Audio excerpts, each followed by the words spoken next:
ہمارے چینل دینی خدمات کو سبسکرائب کریں اور نئی اپڈیٹس کے لیے بیل آئیکن کو بھی دبائیں۔ صحابہ حضرت عمر رضی اللہ تعالیٰ عنہ کو پیغام بھجوا رہے ہیں کہ بھئی اب تو فتوحات بڑھ گئی ہیں، اب آپ اپنا لباس بدل لیں۔ تو حضرت عائشہ کو اور حضرت حفصہ کو بھیجا، ایک بیٹی، ایک نبی کریم صلی اللہ علیہ وسلم کی محبوب ترین بیوی، ان دو کو بھیجا۔ جاؤ ان سے کہو اب تو لباس بدل لیں، پیبند لگے لباس میں گھومتے ہیں۔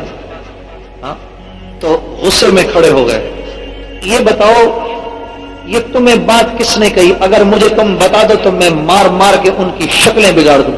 اور یہ بات کس نے کہی تھی؟ حضرت عثمان غنی، حضرت عبد الرحمن بن عوف، حضرت علی کرم اللہ وجہہ جیسے جلیل القدر صحابہ۔ ان سے کہو تھوڑا لباس، اپنی جان پر اتنا ظلم تو نہ کریں۔ پھر پوچھا حفصہ تیرے گھر میں رسول اللہ صلی اللہ علیہ وسلم کا کھانا کیا تھا؟ کہنے لگی امیر المومنین ایک دن جو کی روٹی کو تیل کی تلچھٹ سے لگا لگا کے رسول اللہ صلی اللہ علیہ وسلم نے کھایا، خود بھی مزے سے کھلایا، گھر والوں کو بھی مزے سے کھلایا، اس سے بہتر کھانا میرے گھر پہ حضور صلی اللہ علیہ وسلم نے کبھی نہیں کھایا۔ اور رونا شروع کر دیا۔ اچھا بتاؤ تمہارے گھر میں رسول اللہ صلی اللہ علیہ وسلم کا سب سے اچھا بچھونا کیا تھا؟ کہا ایک کپڑا تھا، اس کو دورہ کر کے بچھا دیتی تھی، اس پہ جناب رسول اللہ صلی اللہ علیہ وسلم سو جاتے تھے۔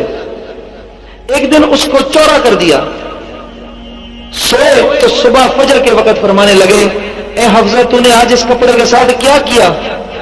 کہا جی کچھ بھی نہیں، دورہ تھا اس کو چورا کر دیا۔ کہا نہیں اس کو دورہ کر دے، مجھے صبح اٹھنے میں بڑی تکلیف ہوئی۔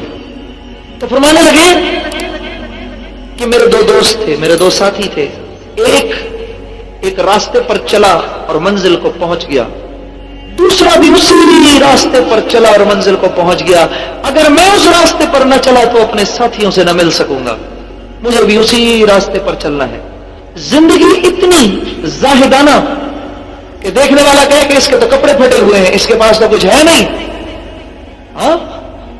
اس کے پاس تو کچھ ہے نہیں، لیکن اللہ سے تعلق ایسا میرے دوستو، اللہ سے تعلق ایسا کہ جمعے کے دن کھڑے ہوئے نماز پڑھا، خطبہ فرما رہے اور خطبہ فرماتے فرماتے ایک دم زبان سے فرمایا الساریۃ جبل، اے ساریہ پہاڑ کی طرف دیکھ، الساریۃ جبل۔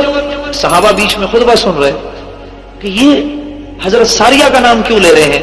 وہ تو مسلمانوں کے سپاہ سالار ہیں، دشمنوں سے لڑنے گئے ہیں، یہاں ساریہ کا نام کیوں لے رہے ہیں؟ بعد میں حضرت ساریہ رضی اللہ تعالی عنہ نے بتایا ہم دشمن کے ساتھ لشکر نبرد آزما تھے، میں نے پوری کی پوری فوج پہاڑ کے پیچھے چھپا دی اور اتنی میں مجھے امیر المومنین کی آواز آئی الساریۃ جبل۔ جب میں نے پہاڑ کی طرف مڑ کے دیکھا تو میں نے دیکھا وہاں پر دشمن کے آدمی چھپے ہوئے تھے، تو میں نے فوراً فوج کو اپنی وہاں سے ہٹایا۔ بیٹھے ہوئے مدینے میں آواز آ رہی ہے ایران میں۔ جب اللہ سے دوستی ہوگی میرے دوستو، جب اللہ کے آگے سر جھکے گا، اللہ ساری کائنات کو آپ کے آگے جھکا دے گا۔